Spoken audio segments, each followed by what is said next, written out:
But you know, Chip, we kind of did this little trough deal, and we picked up a couple quick fish. And I think what we need to do is keep doing it. The fast side has been producing here, and you know, sometimes it's the lures pulling a little different, sometimes it's the speed, and a lot of times it's just going with the current. So really pay attention to those little subtle differences, because often that's the difference between a few fish and a box full. Hey Chip, I don't know, are you running both bags coming up? Or you run one bag? I was, but you're bouncing back and forth bad. Yeah, I know, I can't get it to hold anything. You know, there's pros and cons to everything, and boats are no different. You know, I fish out of a Ranger 621, which is basically a 21, 22-foot boat. It's about 102 inches wide, so it's really a little big boat. And you know, there's advantages to that. I can move, you know, fish Cleveland tomorrow, Port Clinton, move around. I can fish really slow, and you know, those are pros. The disadvantages is when you have 40-mile-an-hour winds, or you want to throw half a dozen guys in the boat like we did today. It's not a good situation. So. You know, being able to fish a lot of lines and control faster and go into the waves, like there's no way we're going into the waves today in my boat. We probably weren't going to leave the dock in my boat. So we were actually able to get out, you know, and have a half a day of fishing and do things. So you really got to think about it. There's not really necessarily one thing that's better than the other. You're going to have pros and cons with all of it. We're out there a couple hundred feet. This obviously is a deeper one. That and was on the outside too. I don't think we're tangled. I think this one just popped in the waves. The thing is, you know, when you guys are running guide trips just like me, the big thing to tell these guys is, especially when the wood's jumping around, just a slow, steady reel. Yeah. You know, no rod pumping. You're going to actually put slack in there when you start pumping the rod, aren't you? Yeah. Then you got a chance to yank the hooks out, because a lot of times they're barely hooked. You know, we had a couple other ones that we had on today, and you hear one bad head shake. Yeah, the waves are popping lines out. I gotta get this out of your way. You know, when we're out there this time of year, me and Ron are down here and we guide out of Huron and this kind of central basin area and towards the Bass Islands, and I'm gonna tell you, I bet you it seems like half the days, especially during the week, we're the only guys out here. So when you throw 40-mile-an-hour winds on, I mean, there's really nobody. Guys are starting to deer hunt, duck hunt, put the stuff away. You know, they're moving on, but they're really overlooking a prime time.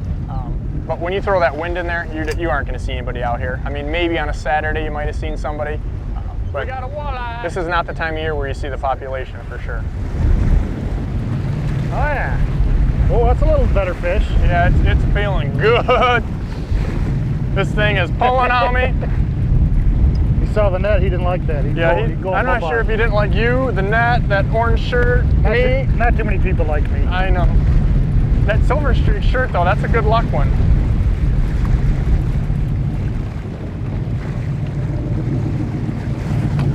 Oh yes, son! You know, and that, hey, that's on that, don't even show them that bait. That's on that top secret. Top secret. You know, when we're out here fishing crankbaits, we're still testing spoon colors. And this is a little one that, kind of a take one of Chip's custom ones, and that's been doing pretty good this fall. Yep. I imagine they're gonna be up in the line up there a little more, so. Just barely hooked in the mouth. I don't even want you guys to see that top secret color. I'm serious, I don't even want you guys to see it. But in stores this spring. Yeah, you'll be seeing this, because man, that was a great spoon color, and even on our spinner blades all summer long. But you know, that's what we come out for. You look at these fish, just a really healthy fish. Last ditch deal. You could be deer hunting or duck hunting, but we're walleye fishermen. That's what we do. You know, when I get a bunch of guys who just want to have some action, whether we got a few kids coming aboard or guys that just, hey, we want to go out, this is not the time for them to come. This is like deer hunting. If you want a big fish, if you want a trophy fish, this is when you come. If you want to catch 50 fish, stay home. Go in the warm water periods. When it's cool in the spring and the fall and these fish kind of are putting the feed bag on, whether it's a spawning stage in the spring or just packing it on as they're starting to form their eggs before winter, this is how you get a big one. It's like deer hunting. That's the best way I can put it. It's only blowing about 30. What do you mean you're having a problem? Yeah, you're normally sitting at the dock drinking a Mai Tai by now. You're running the boat. I don't know what your problem is.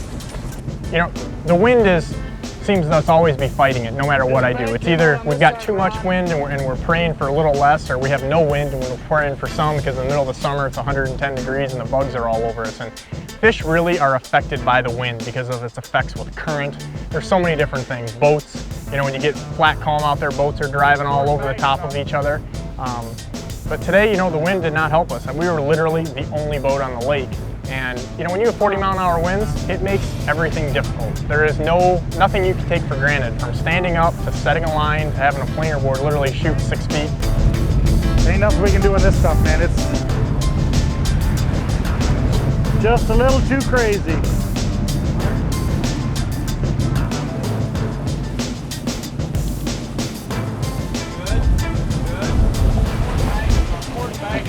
It's the surface wind.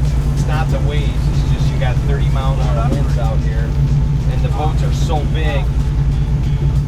You got 7.5 ton here. You got 8 ton total, and you're only trying to do 2 miles an hour. You know, if you were doing 3 miles an hour, woo, you go right through. But you're going so slow that it's just it wants to lose it. Ooh, What the hell was that? ripped the pulley off the rail.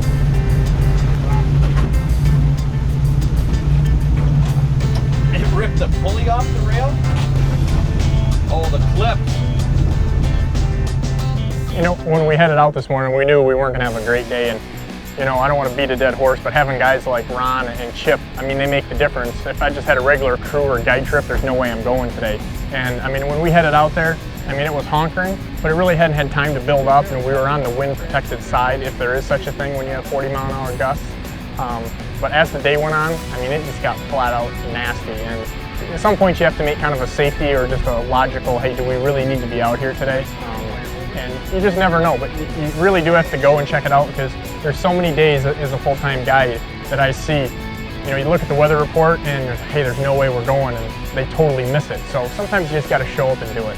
You know, we've just got pretty much the worst case scenario here is happening. We've got some So you want to be flopping. a charitable captain. Yeehaw! When you've got something like that, you don't know what's happening, but you know it ain't good. You got a board flopping. Thank God we got Ron on the wheel, actually overriding the autopilot, because it's just kicking on us so bad. And we're just trying to keep things straight. It's kind of not really fishing right now. It's more like survival mode. So I'm going to get busy helping Chip. We just got to get things in. Straightened out. You know, as a guide, I pride myself in not tangling things up and the steps that you take and the way that you set your boat up. But when you're out in 40-mile-an-hour winds, you know what's going to happen. Oh! My hat! Oh! We actually had our planer board shoot up out of the water and kind of circle down and rotate. And, you know, that just tangles everything up. There's just nothing you're going to do. And thankfully, you know, we had 2 long-time, you know, veteran captains that we can kind of help get things, you know, in order a little bit. But it just makes an absolute mess. Most people don't have a plan for 40-mile-an-hour winds. That's probably why we were the only boat on the lake today. Chip, this is fishing ugly right here. This is fishing ugly. 1 line left in the lake. We're getting her done. That's fishing ugly right there. That is fishing ugly. But you know what? When we eat this... Got both plugs in his mouth. Yeah, 2 plugs in his mouth. When we're eating them tonight, we probably won't think about this, but this is kind of just a... can't really even say out loud what I think it is. Double plug.